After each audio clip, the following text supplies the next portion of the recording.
Stock Thursday, is it a buy or not? Watch this 1-minute video till the end, find out. I'm looking at Wolverine World Wide stock. It's $15.18, also 18% down. From a first glance, it seems like it's over, right? That's why I need to look at the broader picture. Context, I've spent 5 figures on courses and mentors over the last 4 years, called all of it on my YouTube channel. Everything has been documented.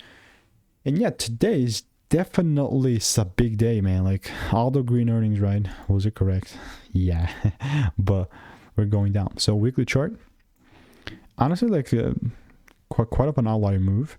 The only thing that will make me be bullish, at least for me right now, is if I start seeing $18 breaks higher. But other than that, I'll just kind of observe this and not try and aim or assume anything. It's just more so a waiting stage, and it's just like not a great timing for me to trade, at least. So if you want to make more money trading in a simple way, click the first link in the description. It's a free newsletter.